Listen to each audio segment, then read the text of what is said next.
If you're like the rest of humanity, sitting in a dental waiting room with sweaty palms, terrified of that buzzing drill, I have a bitter pill for you to swallow. Your ancient ancestors, the hunter-gatherers of the Stone Age, had never even heard of a toothbrush. They didn't floss, they didn't have minty fluoride toothpaste, and the closest thing they had to mouthwash was accidentally swallowing a gulp of freezing river water. They had absolutely zero dental appointments, zero fluoride treatments, and zero tiny paper bibs tucked under their chins. And yet, when scientists dig up their skulls today, they almost always find a perfect set of straight teeth, a Hollywood smile, and not a single cavity in sight. Meanwhile, you brush twice a day, floss religiously, rinse with mouthwash, and your dentist still finds 3 cavities and hands you a bill that makes you want to cry. How on earth did they have better teeth without a dentist than we do with all our high-tech oral care? The answer is as bizarre as it is painful, and it all starts with the single biggest mistake our ancestors ever made. To understand why our mouths are a complete evolutionary disaster zone today, we need to look at what those early ancestors were actually chewing on all day. Their diet didn't consist of soft hamburger buns, sugary cereal, or ultra-processed snacks you can swallow after chewing twice. No, they ate raw bison meat, tough roots, rock-hard nuts, and fibrous wild plants. Imagine sitting down for breakfast, and your only option is a raw chunk of bison leg and a handful of nuts you have to crack open with a rock. No coffee, no toast, just raw meat and existential dread. For a caveman, every single meal was an intense, high-intensity workout for their face. Their chewing muscles were as powerful as hydraulic presses, trained by hours of grinding down hard materials every single day. Scientists have actually measured the bite force of early humans and found it was significantly stronger than ours today. We have essentially become the weakest-jawed species in our entire evolutionary history. This constant heavy lifting caused their jawbones to grow wide, robust, and incredibly strong. The secret to their perfectly straight teeth was pure logistics. Because their jaws grew so wide and spacious, there was plenty of room for all 32 teeth to grow side by side like disciplined soldiers in a line. They didn't need braces because there was simply no overcrowding. Even the infamous wisdom teeth, which ruin our mouths today and require painful surgery to remove, plus a week of eating lukewarm soup and watching television, fit perfectly in their jaws without crowding anyone else out. The caveman had a flawless, functional smile purely because they used their jaws the way nature intended. It was a biological dream. A Stone Age supermodel smile, earned entirely through suffering and chewing on rocks. But what about the bacteria and the gross, unbrushed caveman mouth? Surely a mouth that has never seen a toothbrush must be absolutely disgusting, right? Well, that brings us to the actual biology of cavities. Cavities don't just appear out of nowhere. They are caused by specific mouth bacteria that are absolutely obsessed with sugar and refined carbohydrates. When these bacteria eat sugar, they produce acid as a waste product. And that acid is the real enemy. It eats away at your tooth enamel and slowly drills holes into your teeth like a tiny invisible construction crew working against you 24 hours a day. Our early ancestors, however, ate 0% refined sugar. Their mouth bacteria were in a state of perfect harmony, quietly existing, not causing any trouble. Basically, the most well-behaved bacteria in history. Sure, their teeth were heavily worn down from chewing on gritty, sandy food. Some Stone Age skulls show teeth worn completely flat like little tombstones, but they stayed rock solid and healthy underneath. No cavities, no gum disease, just a raw, unbreakable set of teeth that could crack a walnut shell without flinching. And then everything went horribly wrong. About 10,000 years ago, Our ancestors made a collective decision that ruined our mouths forever. They invented agriculture. They stopped running after wild animals and started farming wheat, barley, and rice. And that, my friends, was the exact moment the human mouth officially collapsed. All those farmed grains are packed with carbohydrates, which immediately break down into simple sugars the second they hit your saliva. The bacteria inside our ancestors' mouths Oh my gosh! basically thought they had just won the lottery.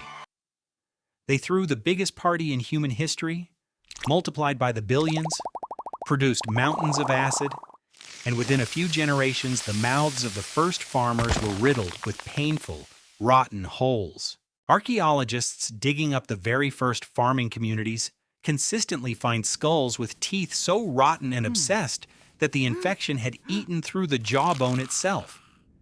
These people were in absolutely agonizing, constant pain, and they had no painkillers, no antibiotics, and no dentist, just a friend with a rock and a very strong arm. The archaeological record is crystal clear. The moment a human culture switches to farming, cavities skyrocket by 300%. Agriculture saved humanity from starvation and built civilization and completely destroyed our teeth in the process. As if rotten teeth weren't bad enough, agriculture triggered another bizarre crisis that nobody talks about. Our jaws started shrinking. Because we began cooking, boiling, and mashing our food to make it softer and easier to eat, our jaws simply didn't have to work hard anymore. They got lazy, evolutionarily lazy. And biology follows one brutal, unforgiving rule: use it or lose it. A muscle or bone that isn't being pushed to its limits will shrink over time. And that is exactly what happened to the human jaw over thousands of years. It became shorter, narrower, and weaker with every single generation. Studies comparing ancient skulls to modern ones show the jaw has shrunk dramatically, in some populations by as much as 30% compared to our Stone Age ancestors. But here is the catch that makes this genuinely funny in a horrifying sort of way. Our genetics never got the memo.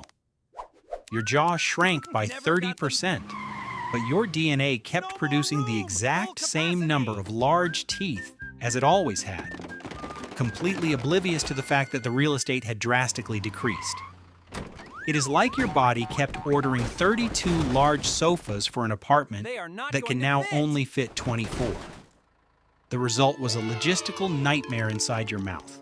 32 teeth trying to force their way onto a stage built for 24. Teeth started growing crooked, twisting over each other, erupting sideways, and wisdom teeth became hopelessly trapped under the gums like uninvited guests who can't find the exit. The multi-billion-dollar orthodontic industry didn't exist by accident. It exists entirely because of a jawbone that forgot to evolve and a DNA strand that never received the update. And it gets even stranger.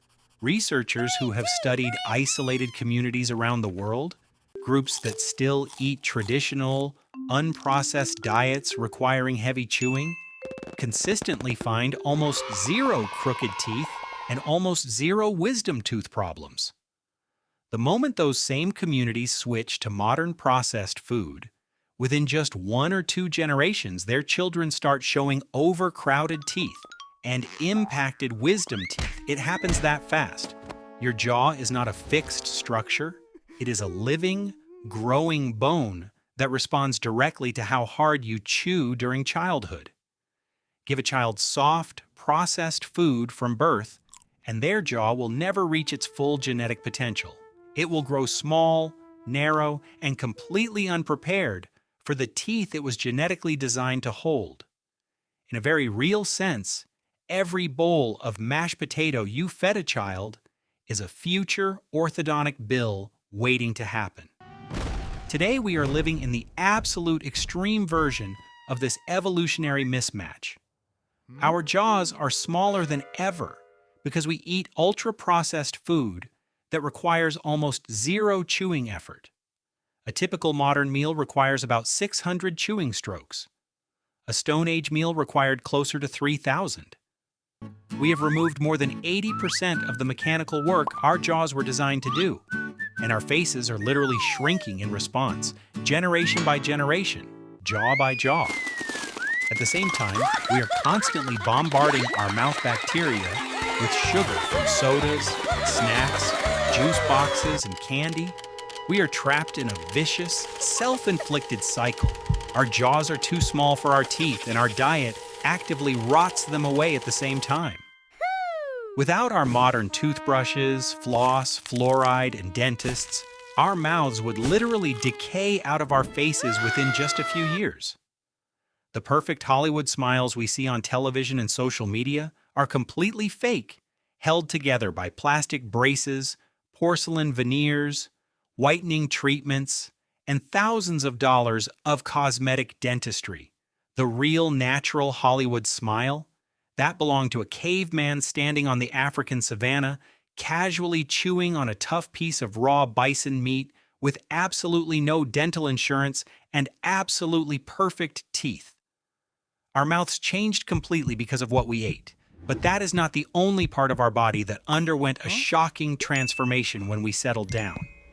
Because once our ancestors built permanent farms and crowded together by the thousands in the world's very first cities, they accidentally created a whole new type of enemy. One they personally invited by sleeping in the same rooms as their cows, pigs, and chickens, sharing their food, their water, and their air. It was the birth of the deadliest plagues in human history, and it started with a sneeze from a sick cow.